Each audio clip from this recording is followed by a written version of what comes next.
Hey guys, welcome back to another episode of the Music Den. I'm your host, Armando Venditti. Hoping you guys are having a good day and that you're looking after yourselves and one another. Today, ladies and gentlemen, before I get into a topic of another fantastic episode, I want to welcome back to the channel Bluebeard, otherwise known as Bill Schuster. How's it going, Bill? Hello, Armando. Wonderful. Having a lot of fun with these episodes. Just off the cuff, chatting back and forth about music we love. It's just wonderful. It's Nothing too great. complicated. Yeah. That's exactly it. It's exactly it. Ladies and gentlemen, we want to welcome you back to Trippin' Through the 70s, 1973. We are going through a list of our top five tracks that we picked from the Billboard charts, plus two honorable mentions. Now, um, for me, going through this list, it brought back some memories, some good memories for me. I've been listening to music since I was about 3 years old because, again, growing up with three older sisters, music was always on in the house. And it brought back a lot of good memories. So we hope that by going through this list, maybe it'll bring back some good memories for you. All right. So again, we've each picked our top five songs of 1973 plus two honorable mentions.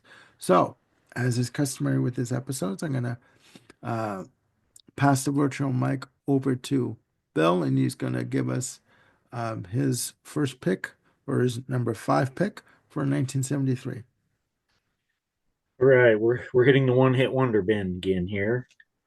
Uh, this is a message song. Uh, the lyrics are very important. It does talk about social issues, and one in particular, but it's also funky as hell. It has a nice dirty groove to it. Hmm. It's Brother Louie by Stories. Louie, Louie, Louie, Louie. Yeah. What part of themselves did they have to grab to get those notes? I'm Oh, telling you, like, oh yeah. my God, like, hello. But yeah, obviously the song is about a at the time forbidden interracial relationship. It was a white man and a black woman in a relationship, and of course, the family's freaking out. Yeah. And you'd like to think we've progressed a lot since then. Maybe in a lot of ways we have, but unfortunately, in many cases, this song is still way too timely. There's still a lot of folks out Oh, there I that know. just, yeah. I But know. yeah, the song's still relevant and it's still there, getting that message out, and it still sounds good doing it, man. And it's even if the lyrics were just nonsense and about nothing, the song would still have a hell of a groove to it. So, Hmm. Brother Louie by Stories. Great one. Great one. I saw that on the list. I'm like, okay. All right. Good one, though. Really good one. My first one is an instrumental Frankenstein, Edgar Winter Group. Um, just a good down and dirty rock funk track to me, but more rock than funk, but fantastic instrumentation on this. Um, I do believe the late Dan Hartman is on bass on this track because he was part of the band. Um, Dan Hartman in the 70s had a disco hit with Instant Replay. He would go on to write If I Can Dream About You from the soundtrack to Streets of Streets of Fire. Fire. Yeah. Yeah, what a schlock. But the Moving that song's was great. song was great. But Frankenstein, fantastic. Just an epic piece of work. Good instrumentation, good keyboards and organ work on that. Just down and dirty and just like ass shaking, of a track for me. But fantastic piece of work. Yeah, Frankenstein, number five.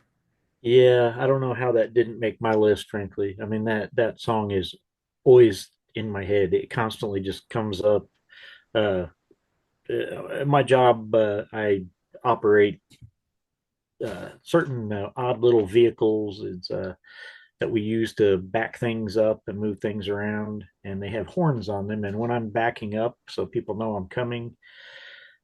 Unfortunately, the horn is just one note, so I can't go in depth. But I very often go beep beep beep beep beep beep beep beep. Oh, really? Okay. do the best I can to That's mock the that's great. hits I of mean, yeah, Frankenstein. yeah, and most people wouldn't get that reference, right? No, Like, I mean, that's great. Okay. but that's how much that song is Yeah. always right there in the back of my mind. Yeah, that's a killer track. Yeah, I believe at I, one point he did a version of this with lyrics, but you know what? The original is better. I'm sorry. Like, yeah, why would you do that? Like, I did have Free Ride off that same album as one of my possibilities, but it didn't quite make my list. Spoiler. But that's another great one too. But yeah, yeah, Frankenstein, one of the all-time great instrumentals. Yeah, yeah, yeah. excellent choice. Quite a few actually. But okay. All right. Your first one or number five? All right, now uh, I think this guy had some minor hits on the pop charts. Definitely had more on R&B charts, but this is his one big hit. He so most people probably know him as a one-hit wonder. It's Billy Paul with Me and Mrs. Jones. Ooh. Me, Mrs. Jones, Mrs. Jones. We Yeah, you gotta cracked take up a little bit there on the audio, but that's okay. You tried. Yeah, man, You tried. that is ooh smooth soul. That wow, Billy Paul. Yeah, And he put out some great albums too around that time, like yeah. War of the Gods. But this is the song that ooh, and this is one of the ultimate sultry cheating songs. Oh, My God, yeah, they had a thing going on indeed. Such a mm, sexy, dirty song. Just mm. wow, it's so smooth. I need another His shower vocal after delivery that. is amazing. Yeah, I need another shower after that one. Holy shit, man. Yeah, I'm it's one good. of the greatest soul hits of the 70s, just Oh yeah, period. yeah, Love it. yeah. Now from the sultry to the almost ridiculous. Little Willie from Sweet. I don't even want to discuss what Little Willie could even be. Okay. You won't Um, go home though. no, no. You know, Little Willie, Fox on the Run, Ballroom Blitz. Uh, Love is like oxygen. yeah, but you know what? To me, I just love the track. It's got a good groove to it, good hook. And it's catchy as all shit. Okay, I mean it is. So yeah, Little Willie from Sweet. Yeah, yeah. And the chorus is infectious because It is. how it grows in terms of the vocal, like the harmonies and the yeah, like I mean, whoo, yeah, Yeah, I'm grooving to it in my head right yeah, now. yeah, yeah, Willy, Willy, Willy, won't, Willy, yeah, won't, yeah. Willy. On the bridge, yeah, yeah, yeah. And it, oh, yeah, Yeah, that is one of those perfect pop yeah, songs. I mean, yeah. it's one of the Tasty. from the Chin Chapman hit song factory, basically. But man, they were good at what they did. Yeah. And Yeah. You sweet, can't, you know whatever what? You that. can't argue what a good song is. And this is a good No, song. You know what I mean? Uh, Kitschy or not. I mean, it is what it is. It's a good song. So, yeah, that's my number four. yeah, nice. All right, my number three. Well, since we're doing instrumentals, this one's almost an instrumental. Hmm. It doesn't have lyrics. What it does have is yodel yodel yodel yodel yodel yodel yodel. That's Uh-oh. right, folks. It's Hocus Pocus by Focus. I've tortured my family, a trapped audience in the car many a time, trying to hit all those high notes in the. Well, I'm not going to try it here. I don't want to blow anybody's speakers or my No, own vocal no, but cords. But yeah, no, we don't need to. whatever you think about the yodeling, and I love it. I think it's great. It's original. It fits. Just purely as an instrumental track, this thing rocks every bit as hard as Frankenstein. I mean, Yeah, that talk about a 1-2 punch of that year. Wow. I could see them going head to head. And yeah. yeah. Yeah. Jan Ackerman. Wow. Just. Yeah, Jan Ackerman as a guitarist, like whole I've got his box set of like 26 albums. Ooh, amazing, amazing. I mean, he has some kitschy stuff in there, some schlock, but during the disco period. But yeah, no, just amazing. Just amazing. I forgot about that one. All right. How about we go from Little Willie's Willie to the cover of the Rolling Stone from Yeah. Dr. Hook and the Medicine Show. Now, I want to know who the hell was Cocaine Katie? I want to know. A freaky old lady who embroideries on his jeans. I Yeah. can't even sing. I was like getting to try like on the cover of the Rolling Stone, like oh, Rolling Stone. just like oh my God. I bought Bob a compilation of theirs because I mean they've got when you're in love with a beautiful woman, Sylvia's mother. Um, there are other ones like, but this one to me, as cheeky as it is just so fucking good. I mean, it's like it is catchy as all get out, and yeah, I mean, like oh my God, like what the hell? I mean, it's a fantastic piece of pop rock, and I And it forgot did about it get it got sorry, them on the cover. yeah, it got them on the cover of the Rolling Stone. Oh my God! But just the way they do it, like a party song, like they do it in the like in the characters, like they're serious, obviously, about the song and how they want to deliver it, but they're having a good time in the studio Yeah. when they're doing. Like, come on, I mean. I can just imagine the engineer and the producer and the control room going, "He did what?" Like, like listening to this as they're doing it loud, like, no, he did not. Like, oh my God, right? But I think it's a fantastic piece of work, Um, and it's a yeah. classic for a reason. So, Yeah, I like Doctor Hook a lot, and Doctor Hook and the Medicine Show sometimes. But the one of the cool things about them, just a quick little side trick, is that they have two classic periods. It's like that first early era where this comes from. A lot of their songs were written by Shel Silverstein, the yeah, famous children's book author, and but when he wasn't writing children's books, Shel could get pretty dirty. And a lot of that came out in some of the songs that Dr. Hook recorded, like Penicillin Penny and Freaking at the Freaker's Ball. And I won't go into the lyrics of those, but if you've never heard anything beyond the obvious stuff, dig a little deeper, folks. oh But yeah, then they had that second era that you alluded to with when you're in love with a beautiful woman. They had sexy eyes, sharing the night together. It's like they sharing the became these night together. smooth Yeah, pop love men later on in the 70s. So it's like they ooh, had this line in between the two halves. They're both ooh. equally successful in very different This, ways. this is what I love about this episode, about these series of episodes, because it tapped into something that I completely forgot about, right? And this is what made me want to look for other songs besides The the obvious. usual suspects, right? That we talk about. So yeah, oh God, sweet Jesus, I need a cigarette. Uh, post-coital. Go ahead. Go ahead. Your next one, number All two. right.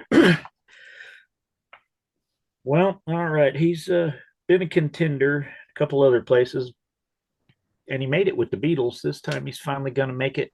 Well, it's not really solo, it's Wings, technically. It's from a James Bond movie.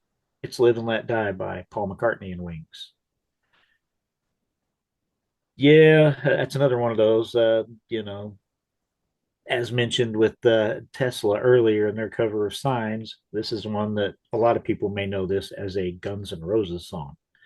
Wrong, but Yeah, there's and I nothing. actually enjoy the Guns N' Roses version well I enough, think it's but a good this version of it. Yeah.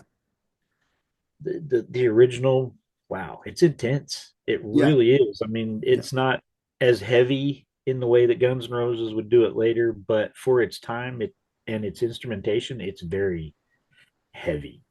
And I don't mean like metal heavy. I mean it's No, just it's dramatic, it's epic, yes, it's textured with the strings and the percussion. It is just like even they used to think of marimba on the like on certain parts. I think it's marimba. Um, but yeah. yeah. Um, This is. everything that makes Paul McCartney a great song craftsman right Yeah, here. Yeah, it's yeah, all over the map. It's like it's mini epic. yeah. It is a mini epic in like what, 3.5 to 350. Yeah, it gets in and gets out and says so much musically in Yeah, that it's short. like a bad day on a Friday night, but I know what you're saying. Um, And I remember seeing the original Live and Let Die movie at the drive-in theater with my parents. Probably the first time I ever heard the song. oh yeah, no, definitely, definitely. Um, my Yeah, that's my number number. two. Sorry, go ahead. Well, you Oh, did. well, Sorry. I was just saying that's my number two. Perfect. Sorry about that. My number two, Live and Let Die, McCartney and Wings. Everything that Bill said. And plus, yeah. I mean, Everything that you said. exactly. Shall we move on? No. I think that this song has everything in it. Drama, melody, the hook, very textured, very layered in terms of the sections to it. It is a mini epic. It is. It is. In a pop vein. Um, so yeah, that's my number two. Your number one? All right. My number one, well, she appeared in the previous episode with a huge hit, and this one was every bit as big. And it actually references the guy who sang my number one song of, what was it, 72, which is last year. So, yeah, two references back. It's Roberta Flack with Killing Me Softly with this song. Ooh. Strumming my fingers. Oh, Yeah. Singing my life with his words. Yeah. Yeah. First time ever I saw your face was that stark, beautiful masterpiece. And this, I think, almost took it to the next level. It, mm. whew. And the Fugees and Lauren Hill, they did a great version of it later Oh on in the yeah, no, no, 90s. no. Yeah, But but you know what? Oh, sweet Jesus. yeah, Roberta Flack, wow. Oh, Yeah, like chills again. This, so many great songs this year, but this one just stood right out immediately. yeah, This is my number one song. yeah, Uh, yeah. Oh my God. Okay. Ooh. I mean, how do Um, you follow up the first time ever I saw your face? But you one up it the following year with yeah, yeah. exactly, Woo. exactly, exactly. Rest in peace, Roberta Flack. My God. Yeah. Thanks for everything, man. Wonderful stuff. Sweet Jesus. Um, my last song is from the single. Album was released in 72, but the single came like was on the charts in 73. Reeling in the Years from Steely Dan, uh, featuring a guitar solo from Elliot Randall, is it? Is it? Yeah. Not Jeff Skunk Baxter that I thought it was. I made a mistake. Bill politely corrected me. You son of a. Anyway. Okay. Um, I just love the song. I've always loved the song. Just the pace of the track, the instrumentation, I mean, just the whole song, even the vocal delivery. It's done in a kind of like a spoken word kind of delivery, but it's not. Uh, I think it's fantastic. I think it's great. Um, and I bought there was a compilation called from Steely Dan called Decade. uh, that came out in the 90s. I bought it specifically for reeling in the years, and I really didn't know about Deacon Blue at the time. I knew Peg, but I didn't really know Deacon Blue and all that kind of stuff, all those songs. But reeling in the years, yeah, my favorite track uh, from '73. Um, all right, honorable Yeah. mentions. Go ahead. Sorry, you guys say Oh, something. that's I'd just say yeah, I do not have Steely Dan this year or last year, obviously, even though Can't Buy a Thrill album is my favorite album of 1972. But oddly enough, as much as I love Reeling in the Years and Do It Again, which were both eligible because they both were in the Yeah, top 100 songs of the year, those are actually not among my favorites on that album. I mean, obviously, I love the whole album, but still. You And like again, dirty we work, talked don't you? about this off air. There's been a lot of talk about Steely Dan, so I've kind of tried to minimize. Yeah, yeah, Spoiler: I only have one Steely Dan song on my entire run through the '70s here, yeah. so we'll get to that later. But anyway, yeah, I I do. mean, yeah, I mean, again, just quickly, Donald Fagen's vocal delivery on Reeling in the Years. I can't even say the fucking word. I am sober. Reeling in the Years. Just the way he does it. Oh, it is almost like a spoken word delivery. You know, the trip to made we made to college is etched upon my mind. The way he does it, it's done in almost a spoken word delivery. So it's very Yeah, unique. he's a He has a narrator. very unique vocal style. He Uh, does. and there was a quick story about very quickly. He was contacted by a film director about doing a documentary on yacht rock, Yes. right? And when the director said, "Would you like to comment or be a part of this documentary?" So Donald Fagen turns around and goes, "How about you go fuck yourself?" And he hangs up on him. What is his problem? He doesn't want to be listed as yacht rock, I guess. Like obviously not. Have you watched that documentary? No, I haven't been able to find it. Oh, I finally watched it a couple weeks ago. I can't remember what channel it was on. I'll check and let you know. But yeah, I watched it. It's well worth it if you love any of this kind of music. You know the stuff, yacht rock from Pablo the Cruz, yeah, and all that kind of '70s, stuff. early '80s, smooth. Yeah, all the Toto guys and Michael McDonald, Kenny Loggins, blah blah blah. You get it. Yeah. But yeah, it's great stuff. And they did have the recording of that conversation with Donald as part of the thing. Oh So my it was God. Yeah. really, How about you go fuck it? I'm like, oh my God. yes. Okay. All right. Okay. Yeah. Yeah. You He's gotta a tell me unique what character. is the name of that documentary? Do you remember? Uh, I'll have to double check. I believe it's just simply yacht rock, but don't quote me on that. I'll double check. And Okay. Okay. if Cool. I'm wrong, I can tell you and you can put it in the notes for the video or, Perfect. Perfect. Okay. um, all right. Your first Now that honorable we totally mention. went on a Steely Dan sidetrack, the band we were not going to talk about so much. We just can't help ourselves. All right, my first honorable mention is a repeat of one of yours. I'm talking about Little Willie too. Just won't go home. Little Willie, Yeah, Willie, the song Willie, is incessantly catchy. It's go home. great. Yeah. It's perfection. It really is such a perfect pop song, and just it makes you move. I just yeah. Just on that Excellent. middle eight section, little Willie, Willie won't really. I was like, oh my God, like enough already. What the fuck? Like, it is catchy. It is catchy. Yeah, Yeah. no, it's good. It's good. God. Okay, my first honorable mention. We're going for the Canadian contingent here. Is from a group called Edward Bear, uh, with Last Song. Um, I first heard this song in the like early, I guess, mid 2000s, and uh, Edward Bear were a Canadian group, AM radio staples at the time. With this song, just a really good, catchy, melodic piece of music. Uh, m Members of the band would go on to form blues, being blues bands on the local Toronto club scene in this mid to late 70s, into the early 80s. But last song, you can get it on YouTube. You can stream it on YouTube. It's just a really quick, really catchy pop song with a good hook, good melody.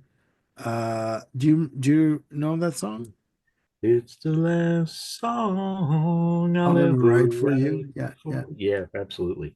yeah. Yeah, great But stuff. yeah, that's my first honorable mention. Yeah. Useless trivia for that. Well, it's not really trivia. It's just how easy it is to get confused about musical facts. Joe Jackson, my favorite music artist, in his autobiography, A Cure for Gravity. He talks about his early career before he started releasing music and having hits. He was in a band called Edward Bear.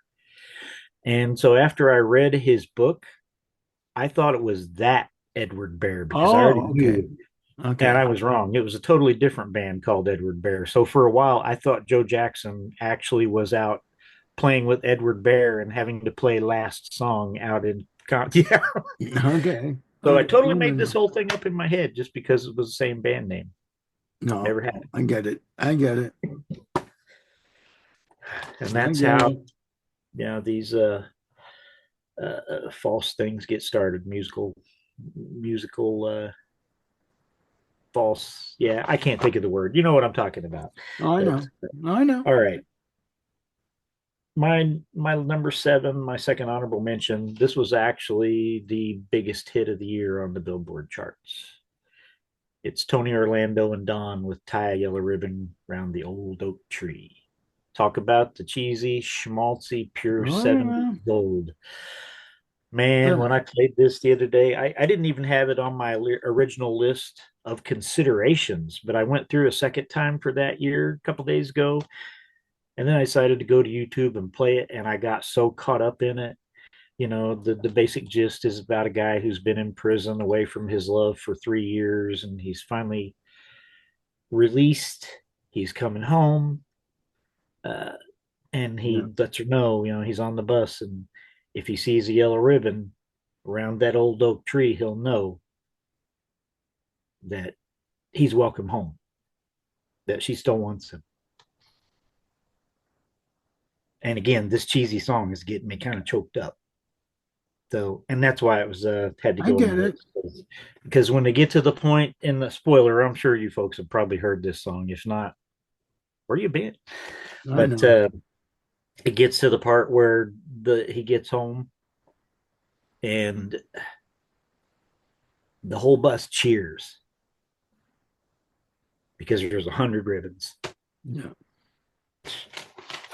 See, that is magic. The fact that this smalty song can just get right inside me like that, that there's I know. something there. That's why it had to be on my list. So I know. good job, Tony Orlando and Don. Well played.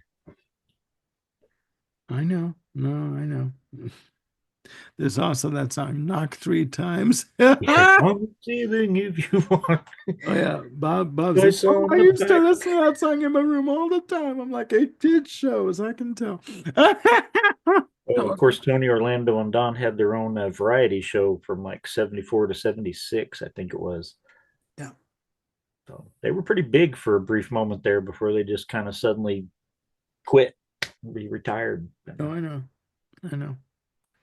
My last honorable mention for 73 is Do You Want to Dance by Bette Midler from her Divine Miss M album, lead off track.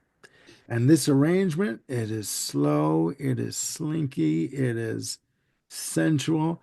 Baby, she wants to do anything but dance. Do you understand me? When she wants to dance, she wants to dance. And it is just perfection. Her vocal, it is just sublime. And it is seductive. It is just supercharged. Again, when she wants to dance, when she talks about dancing, she ain't talking about no dancing. And I should also mention that her version of Superstar is on this album as well from the Carpenters. But the Carpenters do in my opinion, the ultimate version of it. Yeah, it is just beautiful. It is just beautiful. Uh, my musical tastes go all over the map. I do stop short of Sesame Street, but my musical tastes do go all over the map. So there you I have it. don't stop short. I love Sesame Street. Part of my childhood. It was born the year after I was. Exactly. A little footnote. Luther Vandross appeared on the very first episode of Sesame Street as a singer, as one of the singers in the background. Uh, we won't go there, but that was his first appearance on any show. So, all right, ladies and gentlemen, there you have it. Tripping through the 70s, 1973. Please put down in the comments your opinion of our picks and what your picks, if you have any from 1973. Again, hopefully these songs brought back memories for you as they did for us. And maybe there's songs that we missed on the charts. Maybe there's ones that we need to pay close attention to. Uh, Again, we try to stay away from songs that about art from artists, sorry, that we've talked about ad nauseum on this list. And again, for me, it did bring back a lot of memories, as I'm sure it will for you. So for Bluebeard, otherwise known as Bill Schuster, I'm Armando Venditti signing off. Again, please click like and subscribe and hit the notification bell to keep yourselves on top of any new content I've got coming up. All right. And we will see you soon with Tripping Through the 70s, 1974. Bye for now.